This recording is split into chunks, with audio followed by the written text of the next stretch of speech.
In most cases, the majority of content you're going to find in any document you might create with a word processing program like Microsoft Word is going to be text. So let's go through some basic text editing now for those of you who've actually never used a program like Word.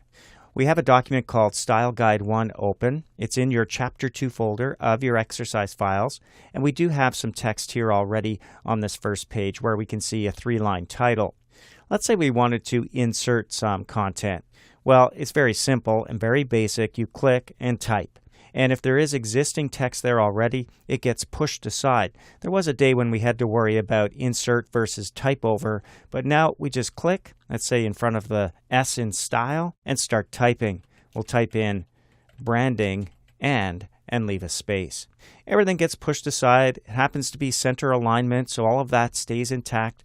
Existing text is pushed to the left and right, so everything stays centered, and we didn't have to worry about typing over existing text. Of course, there are times when you do want to type over existing text. Maybe we want to change a portion of our date down here. Change it from May 14th to December 11th. Well, we click and drag over the content we do want to type over. So let's click and drag from the beginning of May to the end of the 4 and 14. And now we just simply type, and it will replace our selected text. Type in December 11. And just like so, we've inserted text and replaced existing text. Now there are other types of text that we can insert. Let's go to the Insert tab here.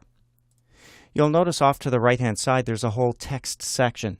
So for example, if we wanted to insert a text box, it'll have its own margins, and we can place that box wherever we want. Something called quick parts as well, which we can create and use over and over. Word art is fancy text. Drop cap is a way to format the first letter in a paragraph, for example. We also have signature lines, dates, times, objects, all related to text, and we'll get to those as we move through the various movies in this title. But for now, that's a quick review of inserting and replacing existing text.